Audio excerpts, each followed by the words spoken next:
скотчтарды, ал ананы наоборот снова скотчтайды. Сосын шайқада уже мына жағы бітпейді, мынау бірдей болды, значит, мынаны бүйтіп скотчтап мына жер. Скотчтап мына жер. Бұлай сыбырда болады. Айна, жоқ, бұлай сыбырсын ғой, бұлай сыбырсын. Я вообще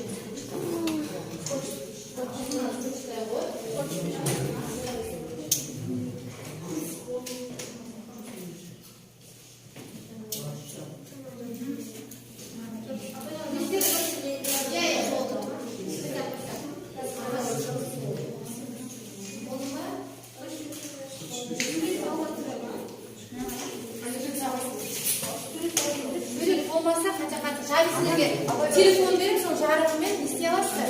Жарықты бөлімін құя аласыздар. Негізі не болғанда? Гүл саласың ба? Жүрек саласың ба?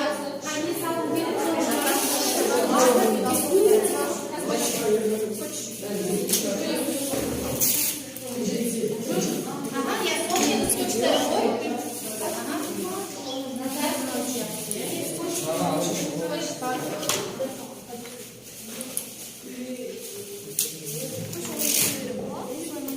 я солай көрсетейінші. Айна ішіне қарай қарау керек емес па? Сол түрлі шығады ішінде.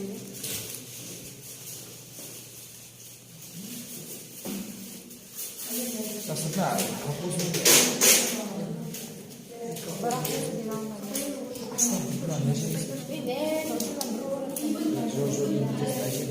Спортлет тұрсын. Одись.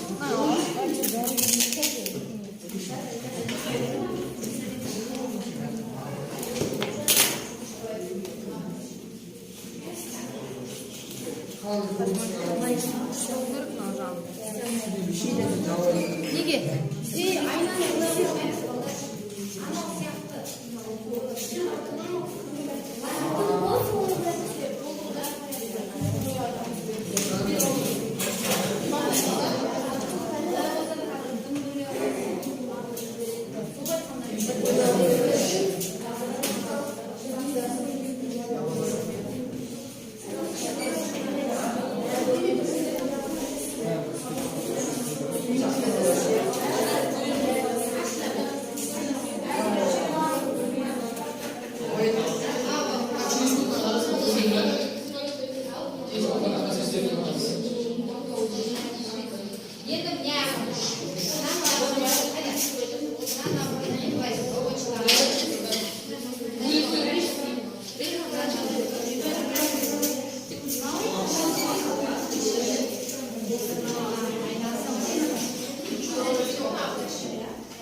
Katı çürükte mi?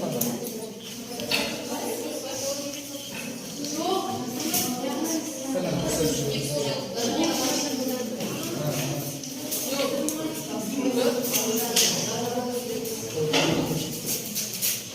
Міне, 3. Камерасы болды. Перископ болдыңыздар ма? Перископ. Болғандар белгілерді көрсетеді. Шамалы енді, Венера жақсы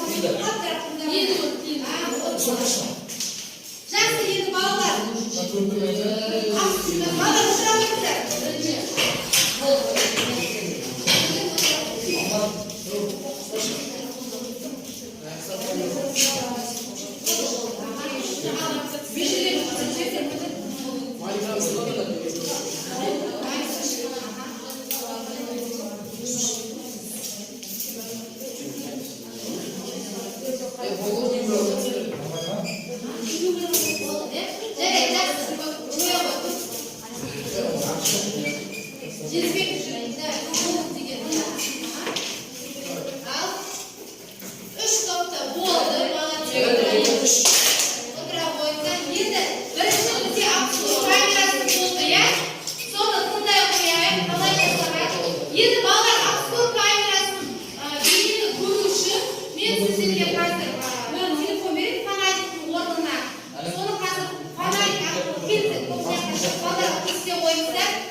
Телефон естіді ме? Телефон көрді ма?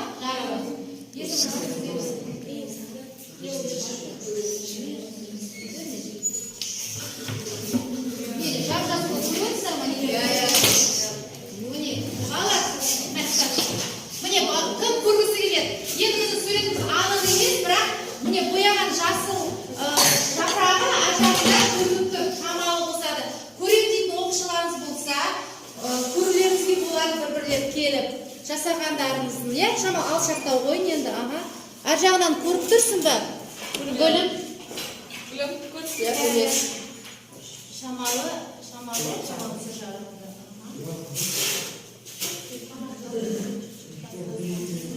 Міне. Көрдің ба міне?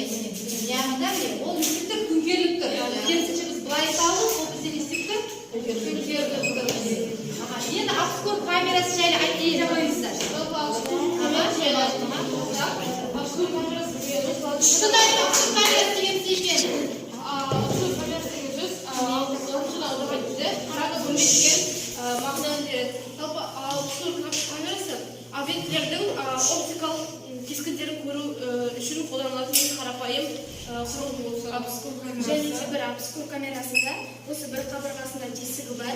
Және де оның келесі қарама-қарсы қабырғасына экран орнатылған, жарық жібермейтін жәшік.